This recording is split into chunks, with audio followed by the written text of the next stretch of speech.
ഇനി നമ്മൾ പറയാൻ പോണത് mobile x-ray. Mobile x-ray means capable of moving. എവിടേക്കെങ്കിലും നമുക്ക് എന്ത് ചെയ്യാൻ പറ്റും, മാറ്റി കൊണ്ടുപോകാൻ പറ്റുന്ന ഒരു ടൈപ്പ് എക്സ്റേ മെഷീനാണ് അത്. വീൽസൊക്കെ ഉള്ള നമുക്ക് മൂവ് ചെയ്യാൻ ബ്രേക്കൊക്കെ, മോഷൻ ബ്രേക്ക് എന്താ പറയുക, മൂവ്മെൻറ്റൊക്കെ നിർത്തി വയ്ക്കാൻ പറ്റുന്ന പോലത്തെ മെഷീനാണ്. അതിൽ കമ്പോണൻസ് ആയിട്ട് വരുന്നത് വീൽ ബേസ് ഉണ്ട്, അതുപോലെ ഹൈ ടെൻഷൻ ജനറേറ്ററാണ് ഉള്ളത്, കൺട്രോൾ പാനലുണ്ട്, പിന്നെ എക്സ്റേ ട്യൂബുണ്ട്, സപ്പോർട്ടഡ് ആയുള്ള എക്സ്റേ ട്യൂബുണ്ട്.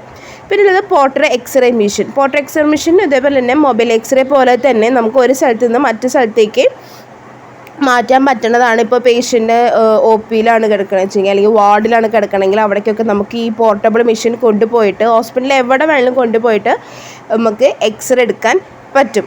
അതിന് വേണ്ടിയിട്ടുള്ളതാണ് പോർട്ടബിൾ എക്സ്റേ മെഷീൻ. അതിൽ നമ്മൾ ഇതേപോലെ തന്നെ എക്സ്റേ ട്യൂബ്, ജനറേറ്റർ ഉണ്ട്, അതേപോലെ തന്നെ ഒരു ഓയിൽ ഫിൽ ടാങ്ക് ഉണ്ട്, പിന്നെ നമ്മൾ ഇതിനൊരു ട്യൂബ് ഹെഡ് ഉണ്ട്, അതേപോലെ തന്നെ മറ്റേ എക്സ്റേ മെഷീൻ പോലെ തന്നെ ട്യൂബ് ഹെഡ് ഉണ്ട്. അടുത്ത് നമ്മൾ പറയുന്നത് പിന്നെ ഒരു കൺട്രോൾ യൂണിറ്റ് ഉണ്ട്. അടുത്ത് dental x-ray machine. Dental x-ray machine എന്താണെന്ന് പറയാം, നമുക്ക് പല്ലിൻ്റെയും അതേപോലെ തന്നെ ടീത്ത് ഗംസിൻ്റെ ഒക്കെ ഇമേജസ് എടുക്കാൻ വേണ്ടിയിട്ടാണ് നമ്മൾ എക്സ്റേ മെഷീൻ ഉപയോഗിക്കുന്നത്. അതേപോലെ തന്നെ ഇത് എക്സ്ട്രാ ഓറലും ഉണ്ട്, ഇൻട്രാ ഓറലും ഉണ്ട്. നമ്മുടെ പല്ല്, അതേപോലെ നമ്മുടെ അതൊക്കെ ഫോക്കസ് ചെയ്തിട്ട് നമുക്ക് എടുക്കാൻ പറ്റും. ഇൻട്രാ ഓറൽ എന്ന് പറഞ്ഞാൽ നമ്മുടെ പല്ലിൻ്റെ മാത്രം ഉള്ളിലേക്ക്, വായയുടെ ഉള്ളിൽ ഫിലിം വെച്ചിട്ട് എക്സ്റേ എടുക്കുന്നതാണ് ഇൻട്രാ ഓറൽ എക്സ്റേ.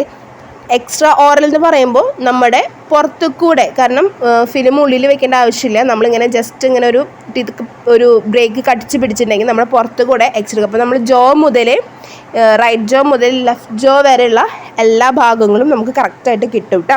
അതിൽ വരുന്ന കമ്പോണൻസ് എന്ന് പറയുന്നത് എല്ലാ മെഷീൻ പോലെ തന്നെ ഒരു ട്യൂബ് ഹെഡ് ഉണ്ട്, ഒരു എക്സ്റ്റൻഡ് ഹാം ഉണ്ട്, അതേപോലെ തന്നെ ഒരു കൺട്രോൾ പാനലുണ്ട് കേട്ടോ.